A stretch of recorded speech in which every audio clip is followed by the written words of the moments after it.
আমাদের রাসূল কেউ কি হিজরত করা লেগেছে? ওনারা যে জবাবই দেয় না, হিজরত করেন নাই তো কথা বলেন না কেন? আমাদের রাসূল কি হিজরত করা লেগেছে? তিনি স্বেচ্ছায় সানন্দে হিজরত করেছেন না হিজরত করতে বাধ্য হয়েছিলেন? তাকে তার জন্মভূমিতে থাকতে দেয়নি। কোরআন নাজিল হওয়ার আগে তিনি মক্কায় কাটিয়েছিলেন 40 বছর। কোরআন মজিদ নাজিল হওয়ার পরে মক্কায় তিনি ছিলেন 13 বছর। কত বছর? এই 13 বছরে এমন কোন জুলুম নেই যে জুলুম রাসূলের প্রতি করা হয়নি। তাকে পাগল বলা হয়েছে, কবি বলা হয়েছে, গণক বলা হয়েছে, জাদুকর বলা হয়েছে, অশ্রাব্য ভাষায় গালি দেওয়া হয়েছে। এই মক্কার 13 বছরেই তাকে 3 বছর জেলে অবরুদ্ধ করা হয়েছিল। কয় বছর? 3 বছর। সর্বশেষ রাসূল করিম সাল্লাল্লাহু আলাইহি ওয়াসাল্লাম আল্লাহ রাব্বুল আলামিনের পক্ষ থেকে ইশারা পেলেন হিজরত করার জন্য। মক্কা ছেড়ে তিনি মদিনায় যাবেন। তিনি আল্লাহর পক্ষ থেকে ইশারা পাওয়ার পরে নিজে আগে যাননি, বরং সাহাবায়ে কেরাম রিদওয়ানুল্লাহি তাআলা আলাইহিম আজমাইন তাদেরকে বললেন যে তোমরা আগে চলে যাও, আমি পরে আসব। সুবহানাল্লাহ বললেন। কি নবী ছিলেন তিনি!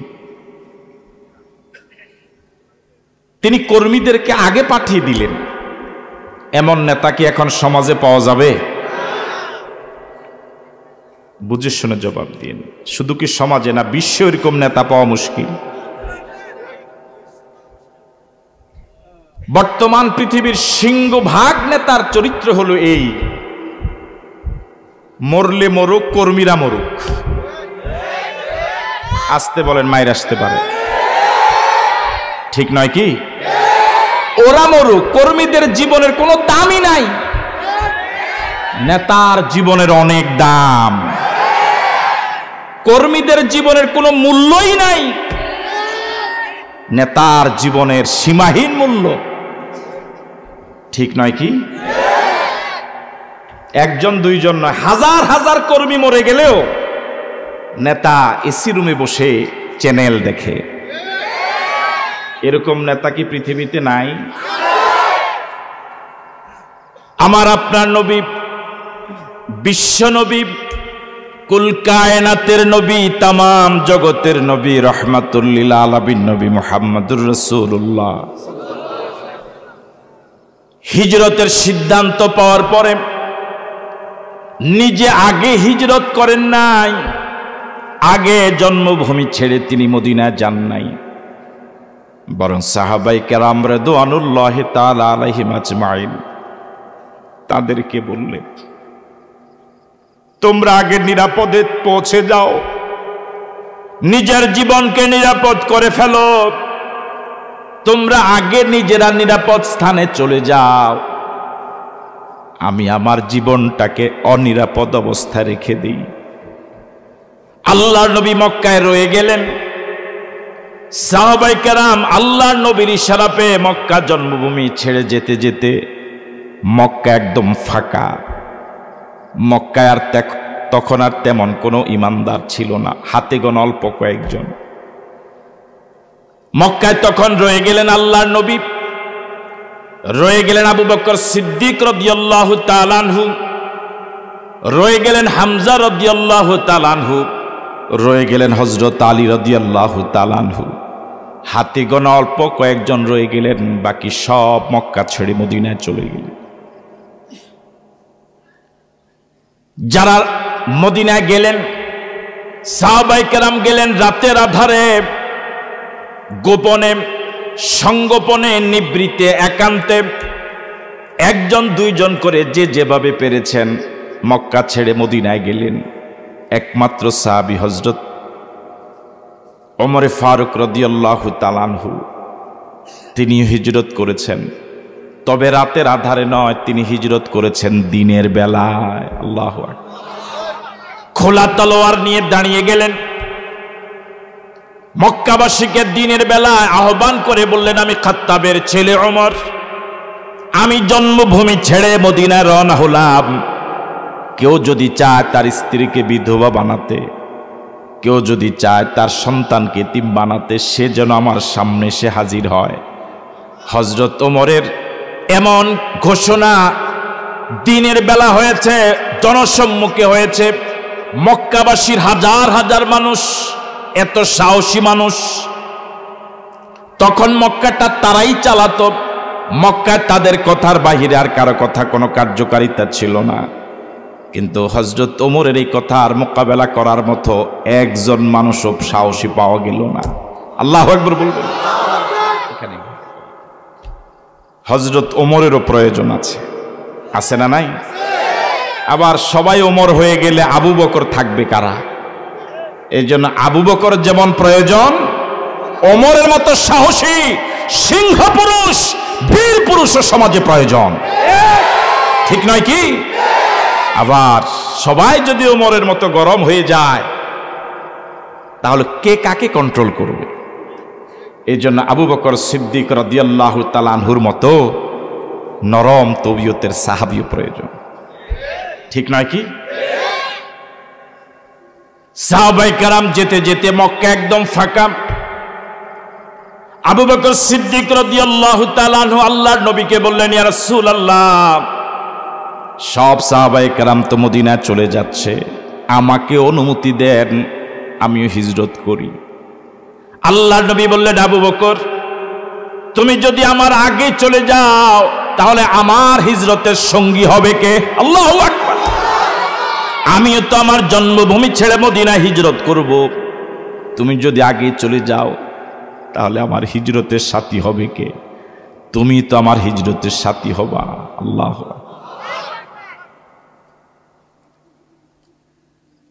মক্কার কাফের এবং মুশরিকরা যখন টের পেল এক এক করে মুসলমান সাহাবায়ে কেরাম মক্কা ছেড়ে মদিনা যাওয়ার কারণে মক্কা একদম খালি, তাদের বুঝার বাকি নাই যে অল্প কয়েকদিনের ভিতরে মুহাম্মদ সাল্লাল্লাহু আলাইহি ওয়াসাল্লাম মক্কা ছেড়ে যাবেন।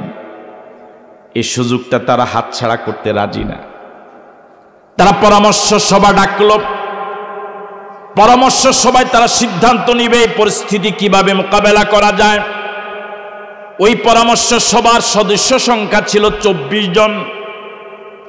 দারুন নাদওয়ায় তারা বৈঠকে বসল। এই 24 জন সদস্যের মাঝে দারুন নাদওয়ায় আল্লাহর নবীর ব্যাপারে কি সিদ্ধান্ত নেওয়া যায়, এই সদস্যর মাঝে সরাসরি ইবলিস সিরিয়ার একজন মুরব্বীর সুরতে উপস্থিত হয়েছিল। নাউজুবিল্লাহ বললেন। কোন দেশের? আরো জোরে বলেন।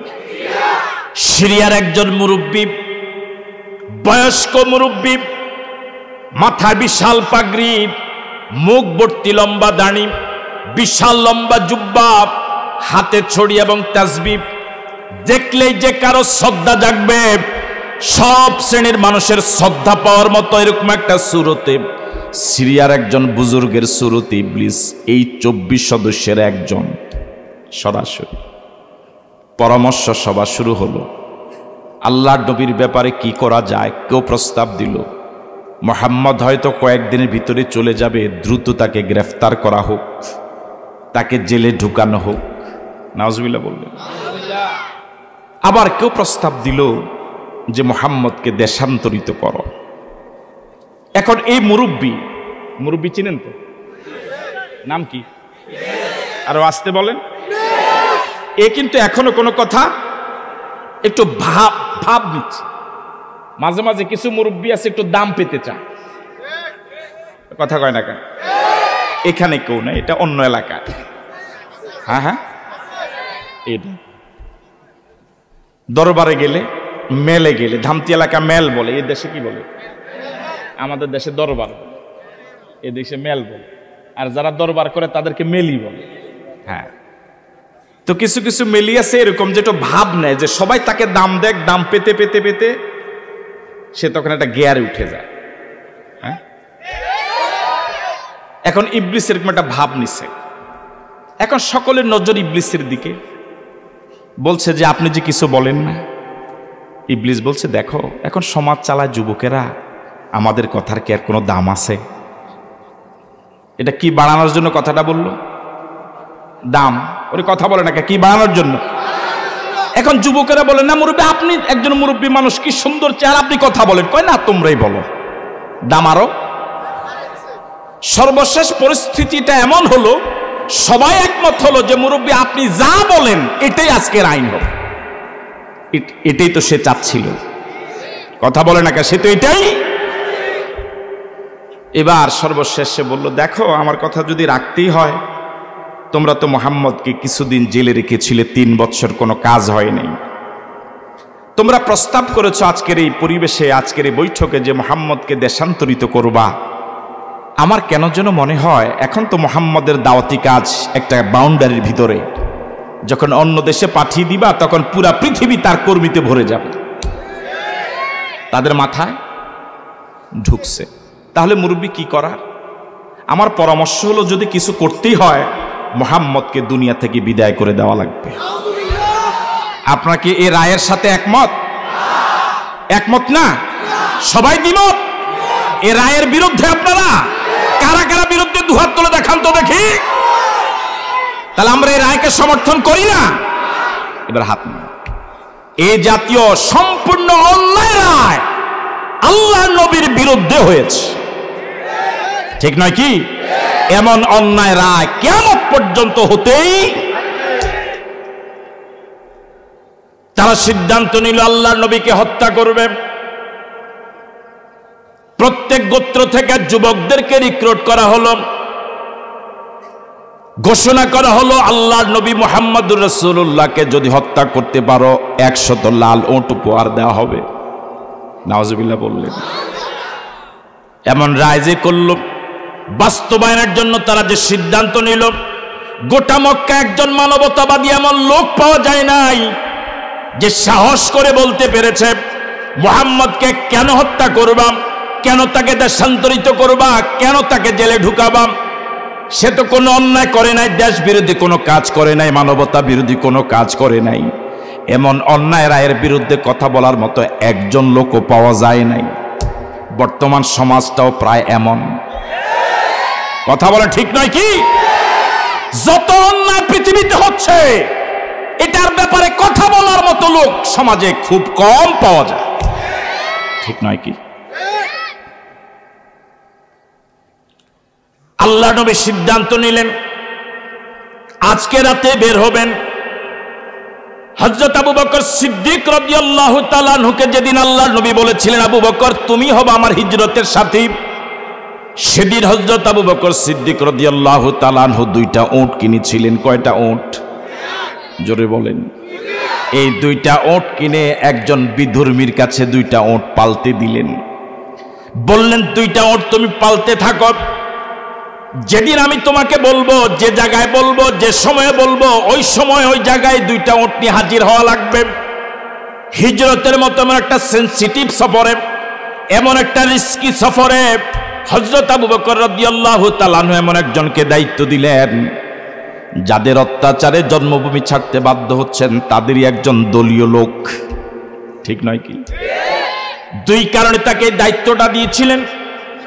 প্রথমত এই লোকটা যদিও বা বিধর্মী, আল্লাহর নবীকে নবী মানে না, আল্লাহর প্রতি ঈমান আনে নাই, কালেমা পড়ে নাই, ঈমান আনে নাই, কিন্তু এই লোকটা আল্লাহর নবী এবং আবু বকরের প্রতি এমন বিশ্বস্ত, এমন আস্থাশীল, জীবন যদি চলেও যায় আল্লাহর নবীর সাথে বিশ্বাসঘাতকতা করবে না। আল্লাহু আকবার বলবেন না? এরকম আস্থাশীল মানুষ এখন ঈমানদার সমাজেও পাওয়া মুশকিল।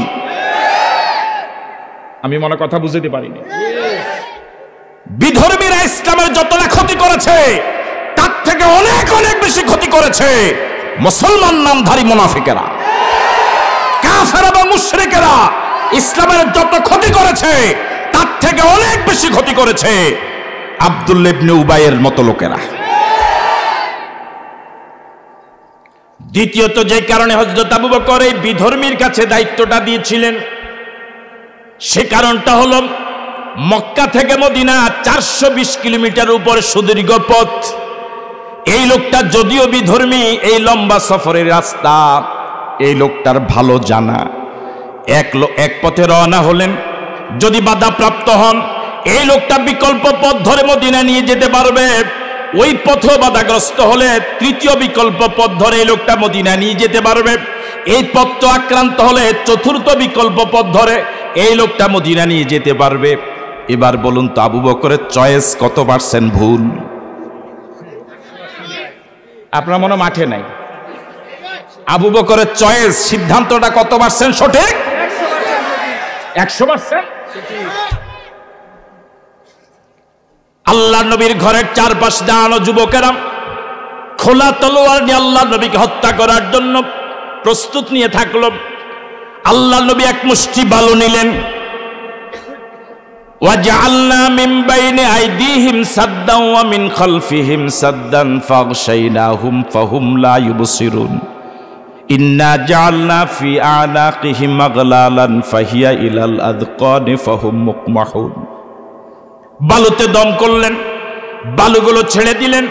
আল্লাহ রাব্বুল আলামিন বলেন, ওয়ামা রামাইতা ইজ রামাইতা ওয়ালাকিন্নাল্লাহ রামা।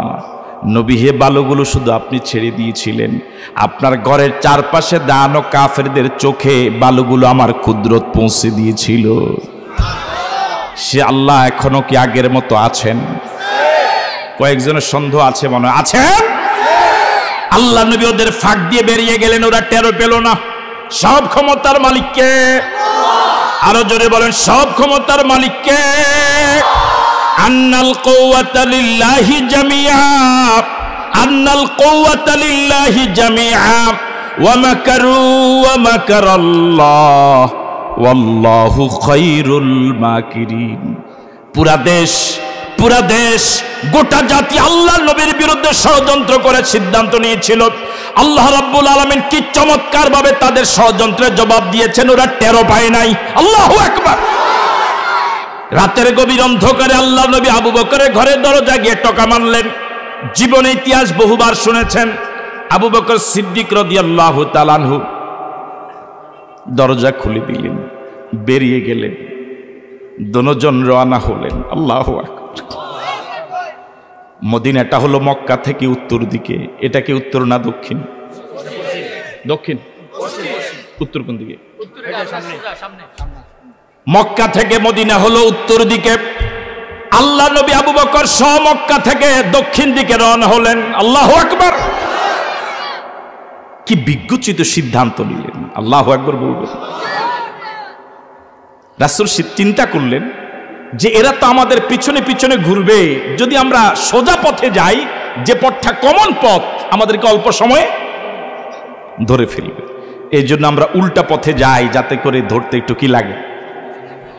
বুঝ আছে তো? ওরে শুধু আছে বলে, শুধু আছে না পুরাটাই আছে? বদরের যুদ্ধের দিনে রাসূল করিম সাল্লাল্লাহু আলাইহি ওয়াসাল্লাম 313 জন নিয়ে উপস্থিত। বদরের মাঠের একটু উঁচু জায়গায় আল্লাহ নবী তাবু গাড়লেন, আর কাফের এবং মুশরিকেরা বদরের নিম্ন অঞ্চলে সেখানে তারা অবস্থান করছে। আপনারা যারা বদরের মাঠে গিয়েছেন সফর, নিশ্চয় মনে থাকার কথা, আল্লাহ পাক আমাকে যাওয়ার সুযোগ দিয়েছেন। একটা রাস্তা গিয়ে প্রথমে একটা ব্রিজ, এই ব্রিজের ডান পাশে ছোট্ট একটা মাঠ। আল্লাহ নবী বাম পাশে একটু উঁচা জায়গায় এখানে ছিলেন, আর কাফের এবং মুশরিকেরা মাঠের ভিতরে। এখন রাসূল সেনাপ্রধান, আজকে যুদ্ধ হবে, আগামীকাল হবে, পরশু হবে, একদিন লেগে যাবে, কিন্তু বিরোধীদের দলের সৈন্য সংখ্যা কত, ওদের অস্ত্র কেমন, শক্তি কেমন, আল্লাহ নবীর জানা নাই। একজন কমান্ডারের কিন্তু এটা জানা খুবই জরুরি। আল্লাহ নবী হঠাৎ দেখলেন যে দুইজন রাখাল আসছে, কাফের এবং মুশরিকদের ওই অঞ্চল সফর করে ওদিক থেকে আসছে। আল্লাহ নবী জিজ্ঞেস করলেন, তোমরা কি ওই অঞ্চল ঘুরে এসেছ? বললেন, হ্যাঁ, আমরা বকরি চড়াই, সারাদিন ও জায়গায় ছিলাম। রাসূল জিজ্ঞেস করলেন, তাদের সংখ্যা কত? মাঠে আছেন আপনারা? ওনারা বললেন, রাসূলুল্লাহ, আমরা তো বকরি চড়াই, আমরা তো ওদের সংখ্যা গণতে যাইনি। এই জবাবটা তো একেবারে খারাপ দেয় নাই। দ্বিতীয় দিন আবার রাসূল জিজ্ঞেস করলেন, ওদের সৈন্য সংখ্যা কত? তারা একই জবাব যে হুজুর আমরা তো ওদের সৈন্য সংখ্যা গণি নাই। তৃতীয় দিন রাসূল এভাবে প্রশ্ন না করে জিজ্ঞেস করলেন, আচ্ছা বলো তো দেখি, প্রথম দিন ওরা কয়টা ওঁট জবে করেছে, দ্বিতীয় দিন কয়টা ওঁট জবে করেছে? খাওয়ার জন্য তো তারা কি করে? ওঁট জবে করে। এবার তারা বলল, ইয়া রাসূলুল্লাহ, হ্যাঁ এটা আমরা দেখেছি। কি দেখেছি? প্রথম দিন তারা 9টা ওঁট জবে করেছে, গতকালকে তারা 10টা ওঁট জবে করেছে। এবার রাসূল বললেন যে হ্যাঁ, তাদের সংখ্যা 900 থেকে 1000 হবে। আল্লাহু আকবার বলবেন না? তাদের সংখ্যা কত হবে? পরে গণে দেখা গেল তাদের সংখ্যা 1000। আল্লাহু আকবার বলবেন না? এ হলো আমার আপনার নবী। ওরা যখন জবাব দিল, ইয়া রাসূলুল্লাহ, গত পরশুদিন ওরা জবে করেছে খাওয়ার জন্য 9টা ওট, গতকাল ওরা জবে করেছে 10টা ওট। আল্লাহ নবী এক মুহূর্ত আর দেরি না করে জবাব দিলেন, ওদের সংখ্যা 900 থেকে 1000-এর ভিতরে হবে। সুবহানাল্লাহ। আল্লাহ নবী উত্তর দিকে না গিয়ে দক্ষিণ দিকে রওনা হলেন। সুর পর্বতের গুহায় আল্লাহ নবী আবু বকর সহ ঢুকে পড়লেন। একদিন নয়, 2 দিন নয়, 3টি দিন আল্লাহ নবী জায়গায় ছিলেন আবু বকর সহ। আমার ভাইয়েরা, হযরত আবু বকরের ছেলে আব্দুর রহমান ইবনে আবু বকর এই 3 দিন সারাদিন মক্কার উড়িতে গড়িতে পথে প্রান্তরে হাটে বাজারে ঘুরে ঘুরে তথ্য সংগ্রহ করলেন। আর রাতের বেলায় বকরি দহন করে গরম দুধ ওই গুহার ভিতরে নিয়ে যেতেন আল্লাহর নবী এবং নিজের পিতার জন্য। আজকে রাতে রওনা হবেন। নির্ধারিত রাতে এসে গেল। আসমা বিনতে আবি বকর রাদিয়াল্লাহু তাআলা আনহা, আবু বকরের মেয়ে, কয়েকদিন খাওয়া যায় এই পরিমাণ রান্না করা খাদ্যদ্রব্য পাহাড়ের গুহায় নিয়ে গেলেন। কয়েকদিন খাওয়া যায় পরিমাণ খাওয়া নিয়ে গেলেন, কিন্তু বাঁধার মতো কোনো রশি পাচ্ছিলেন না। পায়জামাটা ছিল, ওটার যে কোর, আরবিতে যাকে নেতাক বলে, আপনাদের এলাকা কি কয়? নেয়ার বলে। আমার ভাইয়েরা, আরবিতে এটাকে নেতাক বলে। আসমা বিনতে আবি বকর রাদিয়াল্লাহু তাআলা আনহা কয়েকদিন খাওয়া যায় পরিমাণ রান্না করে পাহাড়ের গুহায় নিয়ে গেলেন। বাঁধার জন্য কোনো নেয়ার পেলেন না, নেতাক পাচ্ছিলেন না, কোনো রশি পাচ্ছিলেন না। নিজের নেতাকটা ছিঁড়ে কয়েকদিনের খাওয়া যায় এই পরিমাণ রান্না করা খানাটা বেঁধে দিয়েছিলেন। সুবহানাল্লাহ। হিজরতের সফরে আবু বকর সিদ্দিক রাদিয়াল্লাহু তাআলা আনহুর পরিবারের যে অবদান, কিয়ামত পর্যন্ত গোটা জাতি, গোটা উম্মত এই পরিবারের ঋণ পরিশোধ করতে পারবে না। ওই বিধর্মীকে ডাকা হলো। বিধর্মী নির্ধারিত সময় 2টা ওট নিয়ে উপস্থিত। মনে কি আছে আপনাদের? আল্লাহ নবী একটা ওটের উপর আরোহণ করলেন, আরেকটা ওটে আবু বকর সিদ্দিক রাদিয়াল্লাহু তাআলা আনহু এই লম্বা সফরে, দীর্ঘদিনের সফরে খেদমতের জন্য আবু বকর সিদ্দিক রাদিয়াল্লাহু তাআলা আনহু তার একজন গোলামকে সাথে নিলেন। আর ওই বিধর্মী ওটের লাগাম ধরে ধরে মদিনা নিয়ে যাচ্ছিলেন। জোরে বলেন আল্লাহু আকবার। এই উপকূলীয় পথ ধরে হযরত আবু বকর বিভিন্ন কারণে বারবার গিয়েছিলেন। পার্শ্ববর্তী লোকেরা আবু বকরকে ভালোই চিনে, কিন্তু আল্লাহর নবী এই পথে আর কখনো যান নাই। আবু বকর রাদিয়াল্লাহু তাআলা আনহুকে লোকেরা চিনে, কিন্তু আল্লাহর নবীকে লোকেরা চিনে নাই। যেহেতু এই পথ ধরে আল্লাহর নবী জীবনে প্রথম রওনা হলেন, পাশের লোকেরা হযরত আবু বকর সিদ্দিক রাদিয়াল্লাহু তাআলা আনহুকে জিজ্ঞেস করছেন, আবু বকর উনি কে? মনোযোগ আছে আপনাদের? প্রশ্নের জবাবটা সহজ না কঠিন? যদি বলেন ইনি আমার রাসূল, তা হলো বিপদ। যদি জবাব না দিয়ে চুপ থাকেন, তাহলে সন্দেহ বাড়বে। এমন একটি কঠিন প্রশ্ন ছুড়ে দিলেন হযরত আবু বকর সিদ্দিক রাদিয়াল্লাহু তাআলা আনহুর প্রতি। কি চমৎকার জবাব আবু বকর সিদ্দিক রাদিয়াল্লাহু তাআলা আনহু দিয়েছিলেন। তিনি বলেছিলেন, হুয়া ইয়াহদিনি, তিনি আর কেউ নন, তিনি আমাকে রাস্তা দেখায়। জোরে বলেন আল্লাহু আকবার। আবু বকর বুঝিয়েছিলেন, আমি তো জান্নাতের রাস্তা চিনতাম না, জান্নাতের সন্ধান আমি কোনোদিন পাই নাই। সামনে যিনি চলছেন তিনি তো আমাকে জান্নাতের রাস্তা দেখিয়েছেন। আল্লাহু আকবার। আর যারা প্রশ্ন করেছে তারা বুঝেছে আবু বকর হয়তো রাস্তা ভুলে গিয়েছে, এই জন্য আবু বকরকে রাস্তা দেখায়। ইমানদার চালাক হয় না, ইমানদার হয় বুদ্ধিমান। ঠিক নয় কি? আল্লাহ নবী যেতে যেতে জোহফা নামক জায়গায় গেলেন। কোন জায়গায়? আরো জোরে বলেন। যে জায়গা থেকে তখনও কাবাকে দেখা যায়। আল্লাহ নবী কাবার দিকে বারবার ফিরে তাকালেন, মনে বড় কষ্ট। 53টি বছর এই কাবাতে তিনি ছিলেন, কিন্তু আজ চলে যাচ্ছেন এই কাবাকে ছেড়ে। মনে বড় বেদনা, মনে বড় কষ্ট। এই যে মদিনা যাচ্ছি, আর মদিনায় মক্কায় ফিরে আসতে পারবো কিনা। আল্লাহ নবী যখন জুহফা নামক জায়গা গেলেন, মনে বড় বেদনা, মনে বড় কষ্ট, মনে বড় আঘাত। আল্লাহ নবী কাবার দিকে ফিরে তাকাচ্ছেন মায়ের নজরে। জুহফা থেকে তখনও কাবাকে দাফসা জাফসা দেখা যায়।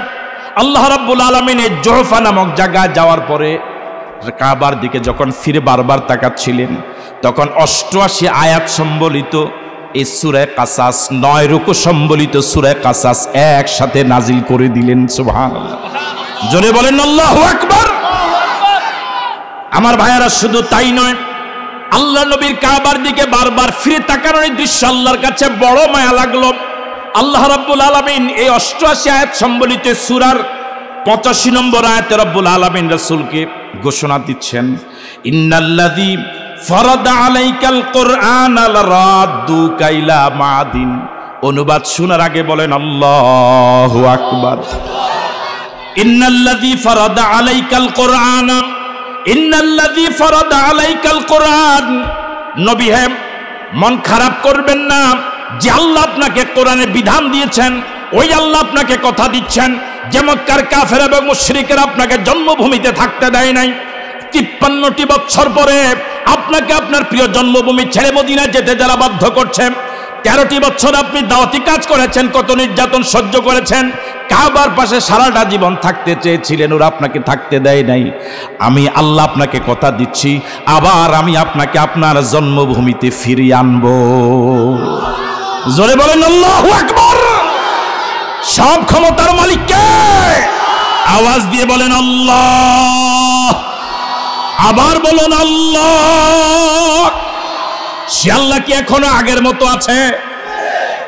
আমার ভাইয়েরা, এই দীর্ঘ সূরা রব্বুল আলামিন কারুনের একটা প্রসঙ্গ তুলে ধরলেন। রাসূল তখন জুহফায়, রাসূল তখন কোথায়? কথা বলেন কোথায়? আমরা বাস্তবে আছি ভেলানগরে, না এর বৈশর করছে ভেলানগরে, কিন্তু আমরা আলোচনায় কল্পনায় চলে যাব জুহফায়।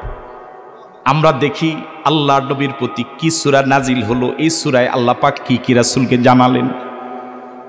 এই রব্বুল আলামিন এই সূরা কারুনের প্রসঙ্গে আলোচনা করলেন। প্রশ্ন হতে পারে, কারুনের প্রসঙ্গে হিজরতের সফরে কেন আলোচনা করলেন? এর জবাব দেওয়ার আগে আপনাদের কাছে প্রশ্ন, হাজার জনতার কাছে প্রশ্ন, কারুন ধনী মানুষ না গরিব মানুষ? আরো আস্তে কন, ধনী মানুষ না গরিব মানুষ? এই ধনী মানুষটা আল্লাহর পক্ষে ছিল না আল্লাহর বিরুদ্ধে? টাকার গরমে মাটির মতো ব্যবহার করেছে না অহংকারী আচরণ করেছে? আরো জোরে কন। এখন প্রশ্ন হতে পারে, হিজরতের সফরে রাসূল চলে যাচ্ছেন মদিনায়, কারুনের প্রসঙ্গে এরকম একটা ধনী মানুষের প্রসঙ্গে কেন আলোচিত হলো? তার জবাব হচ্ছে, কারুন যেভাবে টাকার গরমে হযরত মূসাকে দাম দেয় নাই, হযরত হারুনকে মূল্যায়ন করে নাই, একামতের দ্বীনের পক্ষে কাজ করে নাই, বরং অহংকারী আচরণ করেছে। হযরত মূসা এবং হারুনকে কারুন যেভাবে অপদস্থ করেছে, কষ্ট দিয়েছে, রাসূলকে ওই ইতিহাস শুনিয়ে আল্লাহ পাক বুঝাতে চাচ্ছেন, রাসূল আপনাকে যারা মক্কায় 13টি বছর নির্যাতন করেছে তারাও সিংহভাগ কারুনের মতো ধনী ছিল। কথা বলে না ঠিক কিনা? তারাও ধনী ছিল। তাদের ধনগুলো দিয়ে আপনার বিরুদ্ধে তারা কাজে লাগিয়েছে। তাদের ধনগুলো ব্যবহার করে যুবকদেরকে সন্ত্রাসী বানিয়েছে।